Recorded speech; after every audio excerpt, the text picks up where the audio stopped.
Hi and welcome back to the code. I am Rishabh Agarwal. आज मेरे साथ एक स्पेशल गेस्ट है जो आप लोगों के कुछ ये प्रोफेशन आप लोगों का फेवरेट भी है because he is a structural engineer. और अजय गुप्ता जी आज हमारे साथ हैं from perceptive ideas. Sir good morning, thank you for your time. आज आप आए हो ये ठंड वाले मौसम में, हम बैठे हैं यहाँ पर मैं and we are amongst the worst pollution that Delhi ever faces across the year.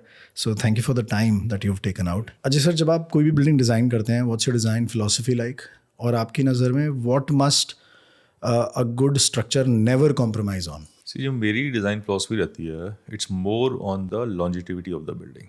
Like building हम जनरली 50 साल की डिज़ाइन पीरियड पे बिल्डिंग डिज़ाइन करते हैं। तो हमारी जो फिलोसफी रहती है, it should go a longevity, there should be no compromise. हम कभी भी शॉर्ट टर्म सॉल्यूशंस की अप्रोच नहीं करते। Our solutions are such a way that it adds value to the building in terms of the longevity. So in that way we never compromise. और जब हम इस अप्रोच पे चलते हैं तो obviously the durability, the safety concern, the life safety, वो सारा उसके अंदर इनबिल्ट हो जाती है वहाँ पर। इंटरेस्टिंग। आप वैल्यू इंजीनियरिंग और कंस्ट्रक्टेबिलिटी की बात बहुत करते हो कि both need to be taken in you know consideration.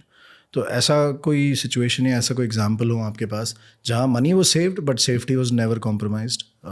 No, it's always जो अगर हम डिज़ाइन की टर्मोलॉजी समझें तो design is something which add value to the building in terms of the constructability, and of course it in the terms of value engineering also we save something out of it. So अगर मैं कहूँ कि हमने सिर्फ safety को ध्यान में रखा और कॉस्ट को ध्यान में नहीं रखा, तो that is not a design. So design is an element, उसमें ये सारे फ्लेवर्स जब तक मिंगल नहीं होंगे तो it won't come out nicely in that वे। उसके इसमें फर्स्ट इनिशियल डायलॉग में यू सेट द बजट, या पहले वो बजट डिस्कस होता है उसके हिसाब से डिज़ाइन होता है, या हम पहले डिज़ाइन कर लेते हैं, बजटिंग डजंट नहीं, come? Obviously budget is set in a first go because you know the end customer जो हमारे क्लाइंट होते हैं, they have some figure in their mind. So accordingly design conceive होता है, but it's never a compromise on the structural safety और durability of the building. It's more कि हमारे number of floors कम कर दिए, प्लान एरिया छोटा हो गया, बिल्टअप एरिया कम कर दिया, अगर बहुत ही ज़्यादा बजट से बाहर जा रही हैं ऐसा चीज़ें। भी होता होगा कि डिज़ाइन के टाइम पे ड्राइंग परफेक्ट लगती हो लेकिन साइट मैसी है। What do you think, who do you think is responsible for that? जो मेरी फिलॉसफी है, if I am convinced then 100% whatever we are drawing it, we are designing it, it we going to be construct. तो बहुत बार ऐसा होता है कि drawings Messi होती है, लेकिन yes there are ways at the site to handle those things. Like self compacting concrete वहाँ हम यूज़ करते हैं जहाँ कंजेशन ज़्यादा है रीइंफोर्समेंट के अंदर। तो ऐसे बहुत सारे इश्यूज आते हैं। कई बार हम टॉप डाउन कंस्ट्रक्शन करते हैं कि शटरिंग डी शटरिंग जो होगी वो ऊपर वाली स्लैब के डलने के बाद खुलेंगी, तो वो सारे प्रॉपर नोट्स हमारी टीम जाती है साइट्स पे। तो we always convey this issues to them. अब आप इंडिया भर में कई जगह अलग अलग रीजन्स में काम करते हैं, you have had projects spanning in different regions. अब हर रीजन का ज़रूरी नहीं है सारे मटेरियल्स इजीली अवेलेबल हों या टेक्नोलॉजी अवेलेबल हो या even contractor up to speed हों या उनकी टीम्स इतनी एफिशिएंट हों। जैसे आप सेल्फ कॉम्पैक्टिंग कंक्रीट की बात करें, हो सकता है किसी एक आरएमसी प्लांट में वो सेल्फ कॉम्पैक्टिंग कंक्रीट की टेक अवेलेबल ना हो या वो बनाने का उनके पास एक्सपर्टीज़ ना हो। उस ऐसे केस में ऐसा कभी हुआ है? पहली चीज़। नहीं नहीं, सेकेंडली, ऐसा यू आर वेरी राइट। जो हमारे जितने भी डिज़ाइंस हैं वो हम लोकेशन को देख के, जो कॉन्ट्रैक्टर्स को एग्जीक्यूट कर रहे हैं उसको देख के, जो क्लाइंट का माइंडसेट को देख के ही हम अपने डिज़ाइंस या जो मटेरियल की बात करी हम वही प्रपोज करते हैं। Do you also provide services on site कि जब कंक्रीटिंग हो रही है या जब स्टील बन गया है, या मतलब ऑन साइट सर्विसेज में हाँ, आपके गैम्बिट में क्या ऑब्वियसली क्या आता है? Like our team regularly visits वगैरह करती रहती हैं। It's not a kind of a supervision, but yes जो भी हमने ड्राइंग्स डिज़ाइन दी हैं, so we make sure that it has to be executed in a proper way. तो एक बार वो आपसे गो हेड लिया जाता है before exactly concreting happens. Exactly. There is a material in fashion these days, UHPC. Fashion ही कहूँगा क्योंकि गवर्नमेंट से भी पुश है, तो गडकरी साहब भी कह रहे हैं कि आप यूएचपीसी लगाइए। मेट्रो स्टेशंस बना रहे हैं तो आप बीम सीधा यूएचपीसी की लगाइए। मॉड्यूलर स्ट्रक्चर्स बन रहे हैं। You had some good experience with UHPC? You think we are No, in the right direction? I know the material. Yeah. UHPC is a ultra high performance concrete. Even the strength goes up to 150 MPa.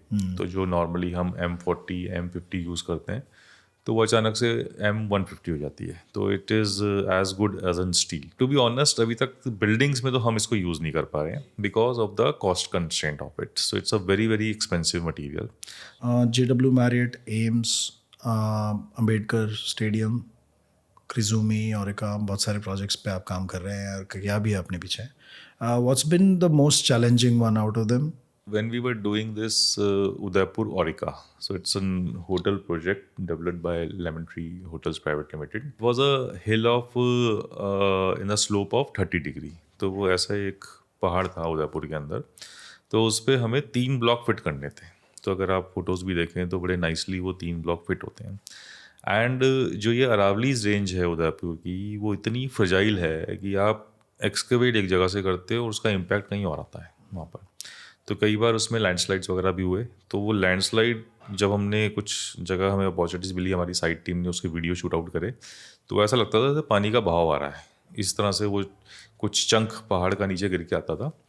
तो हमने जब first block की तैयारी करी, foundation डाल दी, तो पिछले अगर मतलब जो 4-5 महीने उस दौरान बीते उसमें, तो हमें समझ में आ गया कि यहाँ पर जितना हम कटिंग करेंगे उतना ही हम दलदल में फंसते जा रहे हैं।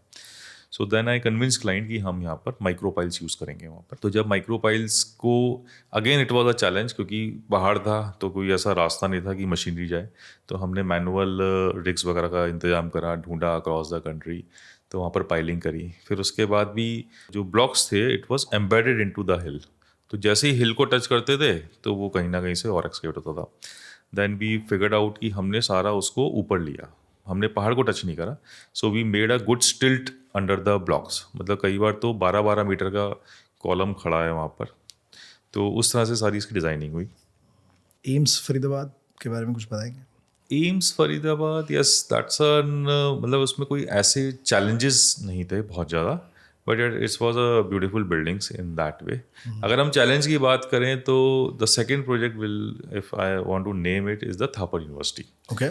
So there were learning centers, there were boys hostels, girls hostels. तो if you can see the images, like वो पूरा का पूरा 5-5 मीटर के ब्लॉक्स कैंटिलीवर हो रहे हैं। तो दुनिया भर का जितना भी इमेजिनेशंस हो सकती थी, we have done in that way. As a layman who doesn't have a lot of structural knowledge, जब मैं इमेजिन करता हूँ होटल्स या हॉस्पिटल्स या even institutions like colleges, similarity भी रहती है आई थिंक डिज़ाइन में, like they have each have number of rooms, each room has a number of occupants, loads शायद सिमिलर हों, और do you think hospitals and all these different institutions are completely different to each other in terms of structural design elements and the way they have to be figured out? अगर हम वैसे देखें तो like let's say hotel building है, तो hotel building के लगभग structure का जो डिज़ाइन फिलॉसफी होती है वो सेम होती है, because we have a large banquets, we have large public floor at the lower levels. उसके बाद रूम्स की ग्रिड या सीक्वेंस शुरू होती है। अगर हम हॉस्पिटल्स देखें तो hospital is also more like a hotel thing. We have public areas at the lower floors and then wards वगैरह ऊपर होते हैं। What is the most fun to design for you? मतलब आपको किस सबसे ज़्यादा मज़ा किस में आता है डिज़ाइन करने में? मुझको मज़ा आता है लॉन्ग स्पैन्स के अंदर। So it's an challenge to design a long span. Any challenges initially when you started with the profession after the college, after your masters? Yeah, the challenge was obviously the pay scale. Because you know in 2004 there was an IT boom, and ISC being a very reputed college, so most of my classmates got placed in this IT booms, and I was the only one searching in the structural engineering. So that was the one challenge into it. Sir, value engineering is not equal to being cheap. Uh, any one change that reduced the tonnage per cubic meter and improved the performance? Basically, anything that quantified the delta. No, that's very truly said. Value engineering is not making a cheap or making any compromise in the structure. तो ये तो रोज का हमारे लिए, I mean we do this exercises even in our design also, या जब हम proof check कर रहे हैं, या कई बार हमारी भी वैल्यू इंजीनियरिंग होती है, कोई सामने वाले सजेस्ट करते हैं कंसल्टेंट्स कि ऐसा करना चाहिए। तो plenty of examples are there. जैसे बहुत बार कुछ फ्रेमिंग सिस्टम्स हम जब डेवलप करते हैं तो देयर आर किसी भी एक फ्लोर को खड़े करने के 10 तरीके होते हैं, तो हम हमेशा उसकी वैल्यू इंजीनियरिंग करते हैं, वहाँ पर अलग अलग तरीक़ों को क्लाइंट को प्रेजेंट करते हैं, आर्किटेक्ट को प्रेजेंट करते हैं कि इसके ये बेनिफिट्स हैं, ये मेरिट्स हैं, ये इसकी कॉस्टिंग है। बाकी एक बार मेरे को बड़ा इंटरेस्टिंग एक एग्जांपल याद आ रहा है। तो हम एक बार एक ऑडिटोरियम था अराउंड 800 सीटर्स का, तो उसके ऊपर 2 फ्लोर और डलने थे। तो दैट ऑडिटोरियम का स्पैन था अराउंड 30 मीटर्स का। तो हमने एक ऑर्थोगोनल ग्रिड के ऊपर अपने बीम स्ट्रक्चर करे थे। तो वो ऊपर जो था वो एक एल शेप का स्ट्रक्चर बन रहा था 2 फ्लोर का, जस्ट लाइक होटल रूम। तो हमारी एक ही बीम पे सारे कॉलम इकट्ठे, मतलब एक ही सीरीज़ में आ रहे थे वहाँ पर। तो उस बीम के ऊपर बहुत ज़्यादा लोड आ रहा था। तो फिर ऑब्वियसली डेप्थ ज़्यादा आ रही थी, क्वांटिटी ज़्यादा आ रही थी, नीचे ऑडिटोरियम की हाइट रिड्यूस हो रही थी। तो हमने फिर उसमें जो एक छोटा सा चेंज क्या करा, हमने उस ऑर्थोगोनल बीम्स को डायगोनल कर दिया। तो जब डायगोनल करा तो सारे जो कॉलम्स हैं वो एक एक डायगोनल पे बैठने लग गए। तो वो जो सारे कॉलम्स एक ही बीम पे बैठे थे वो सब अलग अलग बीम्स पे होने लगे। तो जो लेट से अब जो वेगली ध्यान आ रहा है, शायद हमारी 2 मीटर की बीम आ रही थी पहले, वो एकदम से रिड्यूस होकर 1 मीटर की हो गई, क्योंकि लोड डिस्ट्रीब्यूट हो गया वहाँ पर। So this is a value engineering. हमने कहीं पर कॉम्प्रोमाइज़ नहीं करा, हमने कहीं फैक्टर ऑफ सेफ्टी में कॉम्प्रोमाइज़ नहीं करा, कहीं कोडल कॉम्प्लाइंसेस में नहीं करा, बट जस्ट एक ज्योमेट्री को ऑल्टर करके we have save lot of things, complication को सेव करा। सर ऐसा कभी हुआ है कि आपसे एक स्ट्रक्चर डिमांड किया गया हो कि अजय ये ऐसे ही बनेगा, एंड आपका मन नहीं माना कि नहीं, this doesn't seem like a good solution, this is not safe, I should not do it, and you said no कि सर ये काम मैं नहीं कर सकता? नहीं, देखिए ऐसी डिमांड होती है, बहुत बार होती है, बट वी रेजिस्ट अगर उसमें सेफ्टी में कहीं कॉम्प्रोमाइज़ है। कई बार क्या होता है कि अच्छा, हमें एज एन स्ट्रक्चर इंजीनियर मैं ये नहीं, this is not my first preference, लेकिन हाँ बन सकता है, तब तो हम जाते हैं वहाँ पर। राइट। लेकिन हाँ, अगर वो स्ट्रक्चर सेफ ही नहीं है या कंप्लाइंसेस से बाहर आ जाए तो हमें फोट डाउन करना पड़ता है। एंड फॉर्चुनेटली हमारे क्लाइंट्स या architects they understand these things. अगर हम कुछ कह बट रहे ऐसा हैं, कभी हुआ है सर कि आपको चेंज करके किसी और को लाया गया हो या आपने छोड़ा हो? होता है, ये भी होता है। कई बार हमें छोड़ना भी पड़ता है, जब अगर वो बियॉन्ड प्रोफेशन से बाहर जा रही हैं चीज़ें, राइट। तो कई बार वो भी करना पड़ता है। ऐसा कितनी बार होता है कि यार अजय काम कर दीजिए ना प्लीज़, इसका स्टील कम कर दीजिए यार, ये तो बहुत ज़्यादा मेरे लिए महंगा। देखो ये तो हर प्रोजेक्ट के अंदर ही है। तो बट यस, हम जितना कर सकते हैं चाह के, तो हम कोशिश करते हैं वहाँ पर। तो लेकिन ये एक जनरल स्टेटमेंट है जो सारे क्लाइंट्स पहले भी बोलते हैं। हाँ। एक बार जब ड्राइंग चली जाती है तब भी बोलते हैं। लेकिन अब हमने जो पिछले 5-7 साल से प्रैक्टिस अपनाई है, तो we give them a very basic coefficients जिसे हम कहते हैं, वो दे देते हैं कि आप ये जो बिल्डिंग है इस कॉन्फ़िगरेशन में हम बनाएंगे तो इसका ये कंजम्पशन प्रोजेक्टेड है वहाँ पर। मैंने बिल्डर से ये बहुत सुना है, मैं इसलिए आपको ये बात बोल रहा हूँ कि अरे यार स्ट्रक्चर इंजीनियर ने इस बार बड़ा ज़्यादा सरिया निकलवा दिया। ये तो हमारे लिए टैग लाइन है। It's a big cost on the structure actually. Steel शायद सबसे ज़्यादा महंगा आइटम है, वही है। बट लेकिन अब मैं देख रहा हूँ पिछले 2-3 साल में ना, जो अच्छे रेप्यूटेड क्लाइंट्स हैं वो नहीं they करते अंडरस्टैंड दीज थिंग्स। Yeah. और दूसरा जो बिल्डिंग की कॉस्ट है, मतलब जो कंस्ट्रक्शन कॉस्ट या जो सिविल कॉस्ट अगर हम देखें, उससे कॉम्प्रोमाइज़ नहीं हो रहा। नहीं, उससे कॉम्प्रोमाइज नहीं होता। और जो एंड कॉस्ट है बिल्डिंग की और जो स्ट्रक्चरल कॉस्ट का कंपोनेंट है वो बहुत वेरिएशन है। छोटा सा है। Structure is the cheapest. It's the cheapest. या मतलब कहाँ हम 25,000 स्क्वायर फीट में कुछ भी उसको सेल आउट कर रहे हैं, स्ट्रक्चरल कॉस्ट कितनी, 1800-1900 रुपये स्क्वायर फीट है। तो अब इतने ज़्यादा इश्यूज नहीं है। नहीं, ठीक कह रहे हैं आपसे। नहीं, obviously these are the resources, मतलब एज एन स्ट्रक्चर इंजीनियर हमें भी उस चीज़ को ध्यान रखना चाहिए वहाँ पर।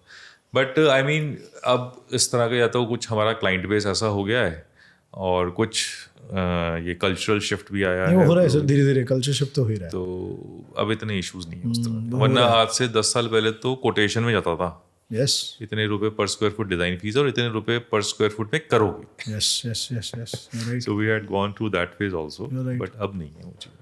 अगर BOQ और BBS की बात करें हम लोग, ऐसी कौन सी 3 लाइन आइटम है जहाँ any young engineer would over और under estimate the thing by 10-20%?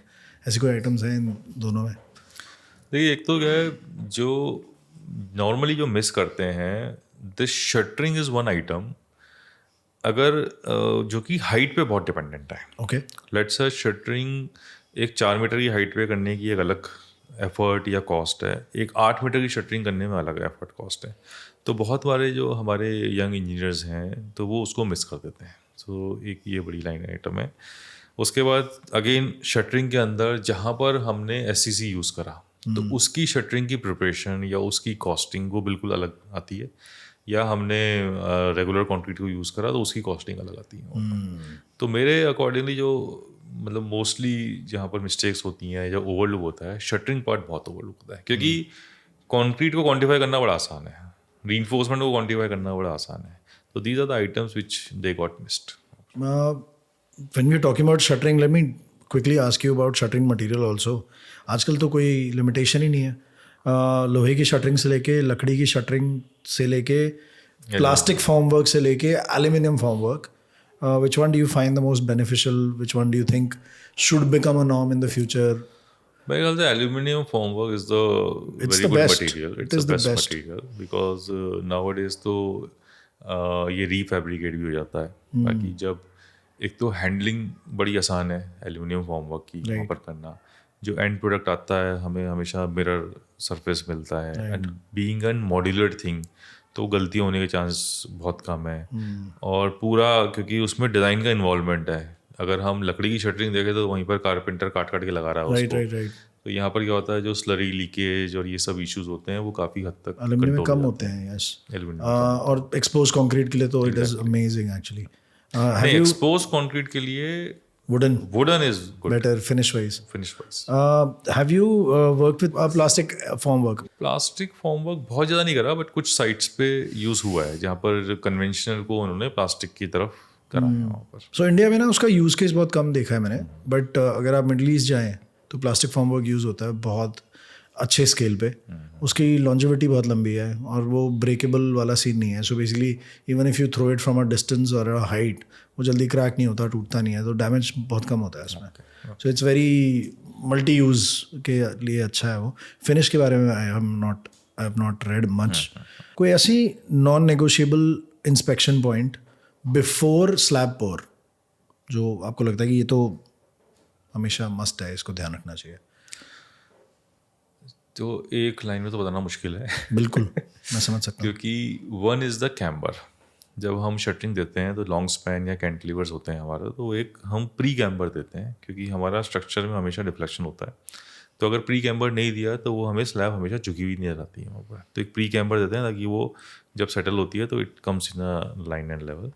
उसके बाद बहुत जगह गलतियाँ होती हैं टॉप के रीइंफोर्समेंट को प्लेस करने के अंदर, तो वो चेयर्स वगैरह प्रॉपर होनी चाहिए, वो सब चीज़ें।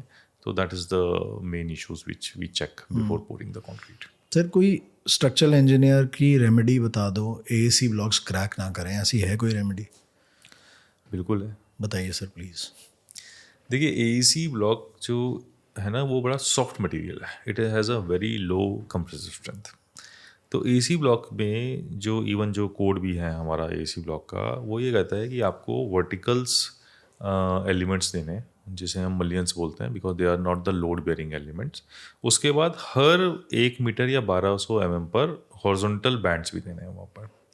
तो लोग क्या करते हैं, उनको देते नहीं है वहाँ पर। फिर क्या होता है, जब हमारा हमने एक फ्रेम के अंदर AAC ब्लॉक को फिल कर दिया और जब ऊपर से आप फ्लोरिंग कर रहे हो, लाइव लोड आता है, तो there is a slight settlement या डिफ्लेक्शन हमेशा आता है बीम में। तो वो जो डिफ्लेक्शन होता है वो यहाँ ट्रेवल होते होते उसको क्रैक करता है वहाँ पर। फिर जब वो कंक्रीट के फेस को, सॉफिट को टच करता है, we should always have a very soft material into it, ताकि वो जो लोड डिस्पर्शन है वो AAC ब्लॉक पे ना जाए। What kind of material can we use in that? So इसके अंदर बहुत बार तो हम वेरी लो ग्रेड का मोटर भी यूज़ करते हैं। उसके बाद कुछ फॉर्म इंजेक्शंस भी आते हैं, it's just like a form होता है वहाँ पर, तो वो भी यूज़ करते हैं वहाँ पर। तो these are the proper, form like PU form kind of thing, form kind of thing, उसको यूज़ करते हैं। ओके, ताकि वो डिफ्लेक्शन अब्सॉर्ब कर ले वहाँ पर। इंटरेस्टिंग। तो वो ट्रांसफर नहीं करेगा AAC ब्लॉक के ऊपर। और जो वर्टिकल मेंबर आप कह रहे हो वो कंक्रीट का मेंबर कह रहे हो? वो कंक्रीट का मेंबर होता है, तो वो इस जो लॉन्गर डायरेक्शन है उसके स्ट्रेसेस को कंट्रोल करता है। एंड दिस, अगर हमने हॉरिजॉन्टल डाल दिया वहाँ पर, तो जो भी कुछ डिस्ट्रेस हो रहा है तो वो हॉरिजॉन्टल मेंबर्स को एब्जॉर्ब कर लेगा। राइट। तो ये, लेकिन ना ये बड़ा एक तरीका लंबा है करने के लिए साइड पे। तो अगर ये हम कर रहे हैं, जैसे हमने तो अपनी डिटेल्स वगैरह बना रखी हैं, लेकिन साइट पे कई बार फॉलो नहीं होती, then you end up all this cracks. फिर दूसरा, एसी ब्लॉक को केमिकल से पेस्ट करना चाहिए. हाँ, वो We cannot TBM use आता है उसका, थिन बेड मोटर आता है. थिन बेड मोटर होता है. देन एसी जैसे हम लोग ब्रिक को तो पानी में सोक करके करते हैं, एसी ब्लॉक को बिल्कुल dry मॉइस्चर नहीं लगाते हैं, चाहिए. yes. Even we have to wipe it with a moist cloth. तो उस लेवल की प्रिकॉशंस या प्रिसीजन चाहिए उसको यूज करने का. The material is not bad, लेकिन जो वर्कमैनशिप है उसमें दिक्कत आती है. A lot of people have a very big notion कि ये तो लगाना ही बेकार है, तो क्रैक होता ही होता है. नहीं, वो देखा नहीं There is लोगों a ने. way to do it. अच्छा, एक बार वो लग गया और क्रैक होना शुरू हो गया, देयर इज नो रेमेडी. फिर तो कोई रेमेडी नहीं है. तो वो जो हमारे एंड कस्टमर है, रेजिडेंट्स हैं, वो हल्ला मचता ही रहता है वहाँ पर. और एक्चुअली अब देखा जाए तो उसका कोई सर अभी इस टाइम रिप्लेसमेंट भी नहीं है, अभी लग ही रहा है. लगी रहा हाई राइज में स्पेशली ये एसी ब्लॉक लगेगा ही, अदरवाइज डेड लोड बढ़ता ही जाएगा बिल्डिंग पे, आप कुछ भी लगा नहीं. हाई राइज पे तो खैर जितने भी जहाँ पर ये एल्यूमिनियम फॉर्मवर्क वगैरह आ गया है, तो मतलब आप मानो कि मेसनरी वर्क ही खत्म हो गए हैं. Everything is in concrete. Concrete. Everything is concrete. Shuttering खुलते ही और flat is ready. Cost doesn't go up. Cost goes up, but like आप इमेजिन करो शटरिंग खुली और आपका फ्लैट रेडी है फिनिशिंग के लिए. ये बात तो है. सारे जैसे इलेक्ट्रिकल, प्लम्बिंग, सारे सॉकेटिंग वर्किंग फिक्स हो गई है. टर्न अराउंड टाइम बहुत कम है. जहाँ आपको 50-50 मंजिल बनाना है, वो आप मिस्त्री लेके चेन्नई नहीं कर पाते. रुक नहीं सकते आप उसमें. That's true. Steel versus RCC in India, it is mostly a logistics decision, not engineering decision. Do you agree with this statement? Defend with a case if possible. मुझको लगता है कि to some extents it is true, it's a logistic decision. लेकिन जब भी हमारे पास कोई ऐसा केस आता है ना कि भाई स्टील में बनाए या कंक्रीट में बनाए, तो we have small questions for our client.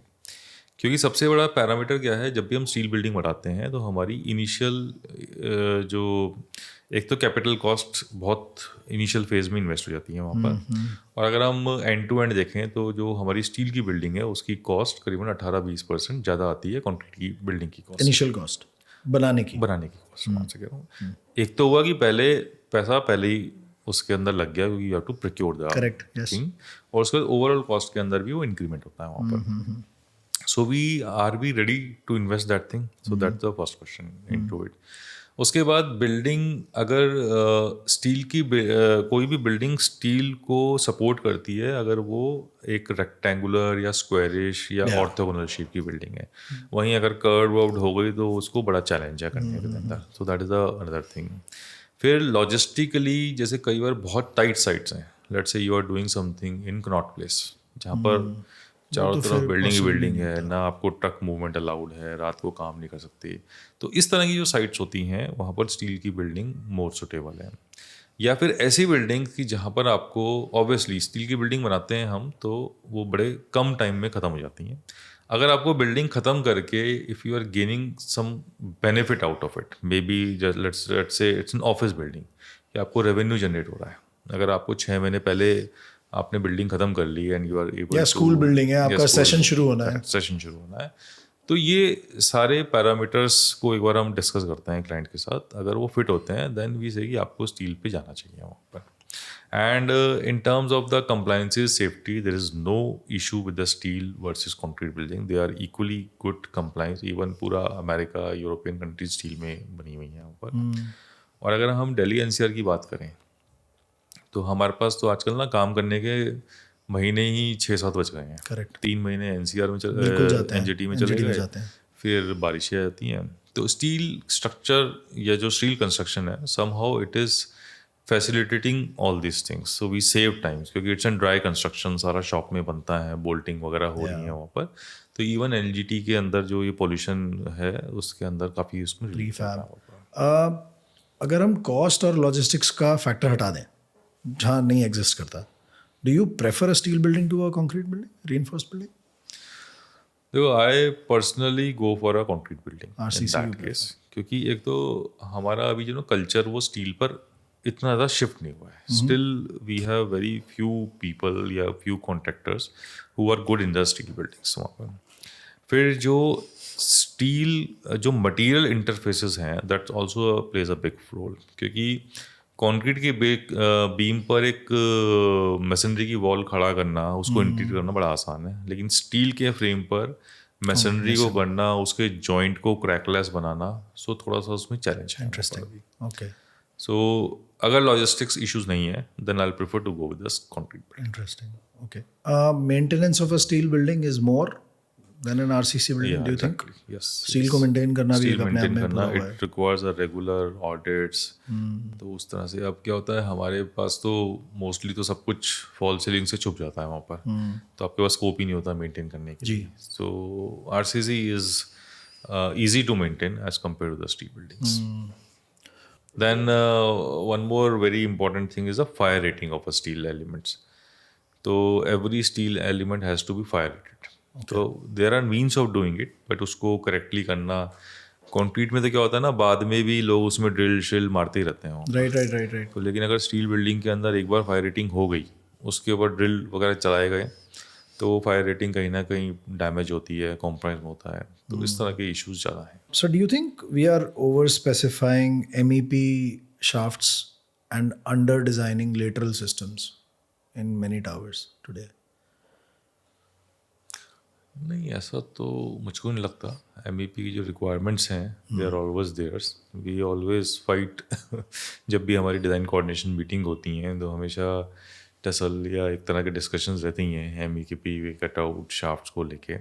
But obviously ऐसा कभी नहीं होता कि MEP शाफ्ट या इनके चक्कर में हमारा स्ट्रक्चरल सिस्टम कॉम्प्रोमाइज होता है। So they also take care of all this things, that way we like amalgamate होती हैं चीज़ें सिस्टम के अंदर, तो in that way we try to find a best solution out of it. Okay. And do you think generative design will make junior engineers skip basic fundamentals आने वाले समय में? क्योंकि वो जो एक्चुअल लेगवर्क है या जो एक्चुअल मंथन है अपनी इंफॉर्मेशन को नॉलेज में बदलने का, वो नहीं हो रहा शायद। नहीं, ये तो हम फेस कर ही रहे हैं और ये हो ही रहा है, क्योंकि जो यंग जनरेशन आ रही है उनको ये लगता है कि सॉफ्टवेयर चलाना सीख लिया तो डिज़ाइन हो गया, तो सम टाइम तो वो बिल्कुल बेसिक्स पे जाते ही नहीं है। तो मेरी तो खैर यही अप्रोच रहती है कि first principle is the best principle of design. हम software is what it's an input and output kind of a thing, garbage in garbage out वाला। What should be their approach in your opinion?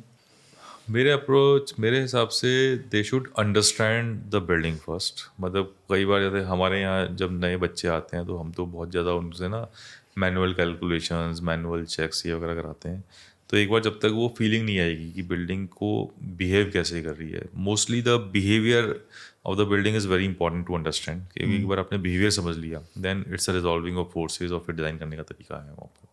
आज आपसे पहले एक recording थी sir आज मेरी, तो there was the dean of a design college who was here.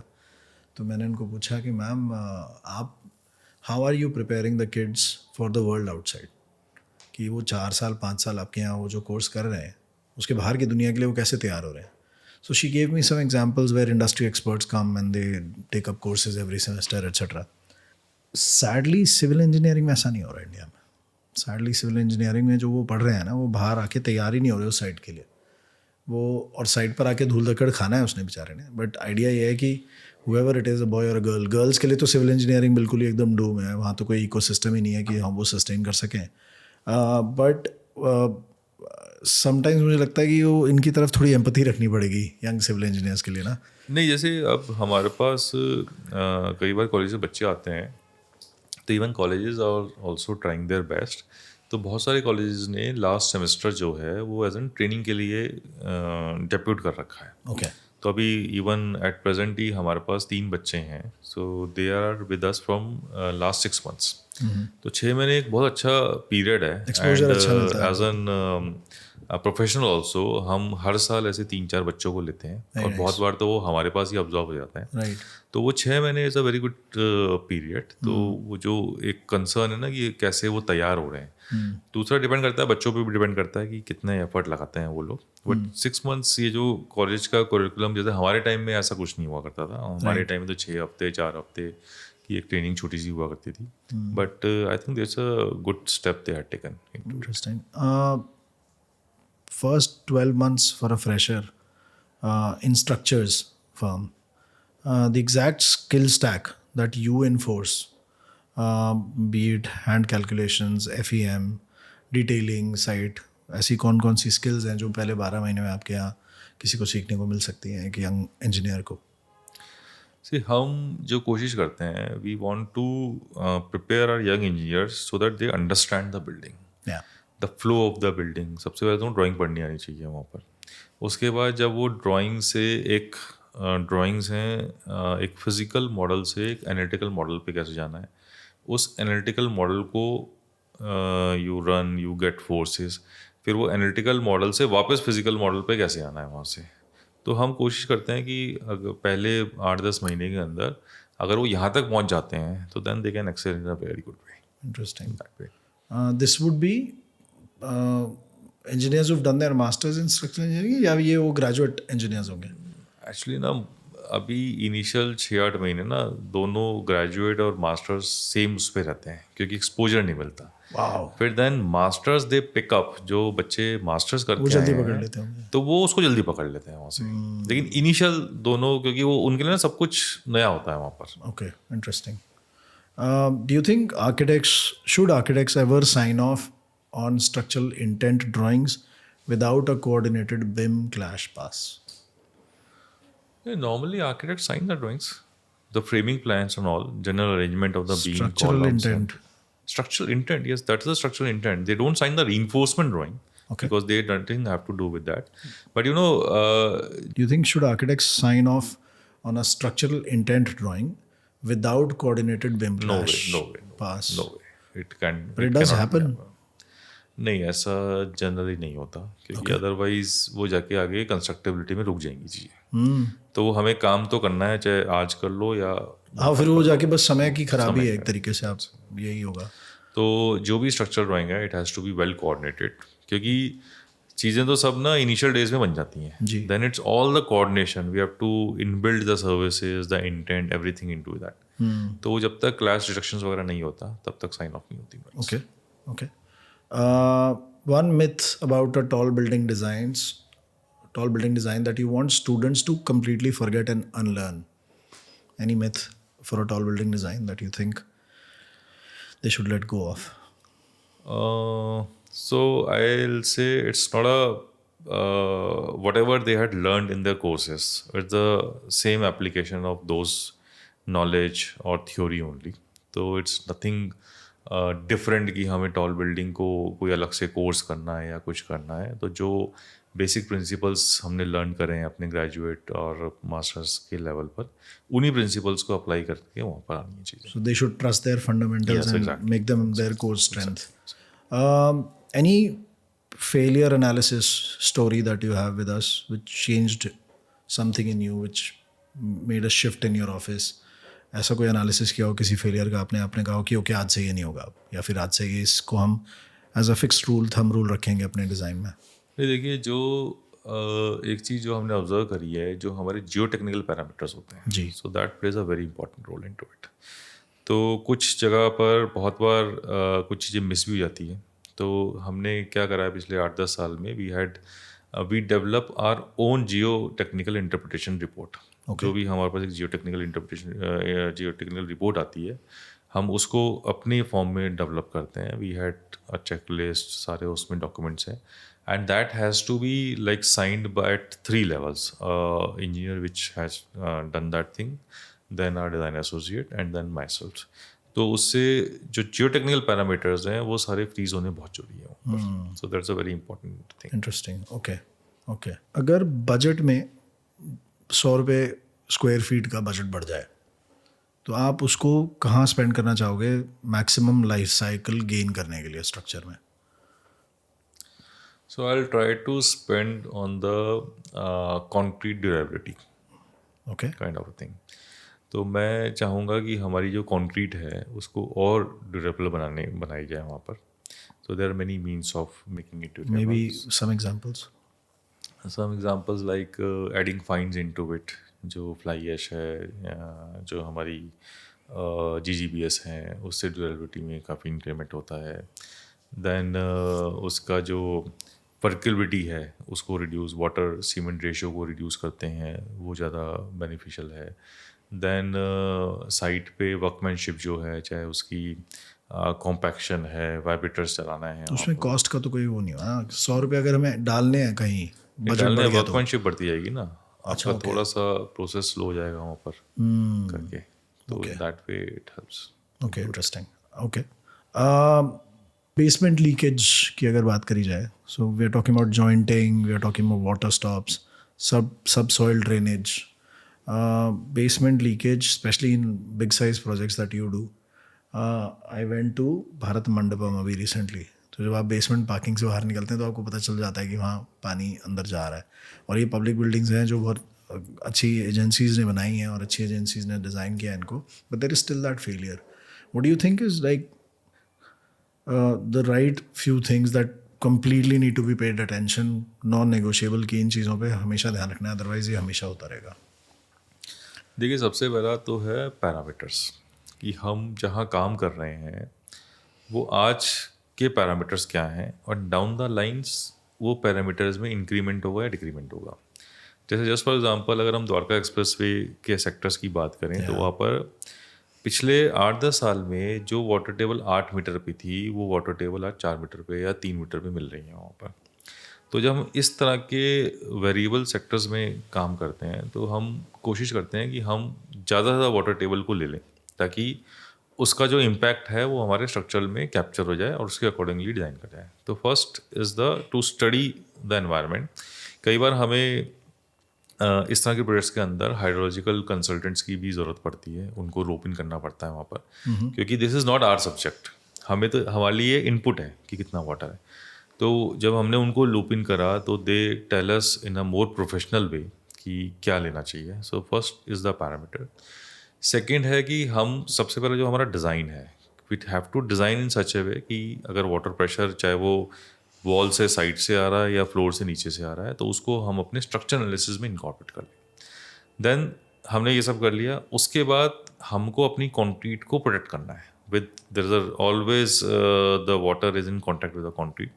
So the best way is to get the waterproofing membranes और या कुछ हम कंक्रीट में क्रिस्टलाइजेशन एडमिक्सचर्स डाल के उसको और हाइड्रोफोबिक डेंस बना सकें वहाँ पर। उसके लिए मटेरियल सिलेक्शंस एक बड़ा केयरफुली करना है। Then comes the role of applicator वहाँ पर। तो अगर ये सारे factors, then the sequence of doing the right thing कि हमें कब डी वाटरिंग को स्टॉप करना है, कैसे करना है, तो अगर ये 5-6 पैरामीटर्स पे हम काम करते हैं तो definitely we come out with a very good solutions and there is no seepages are there.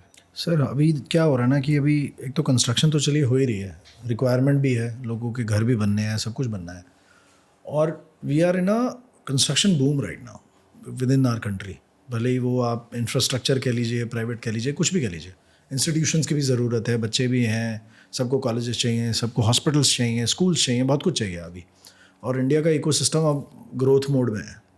But हो क्या रहा है with all of this construction, हमारी पानी की रिसोर्सेज उतनी ही हैं, पानी की रिसोर्सेज इनफैक्ट कंटामिनेटेड ज़्यादा हैं आज की डेट में क्लीन की बजाय।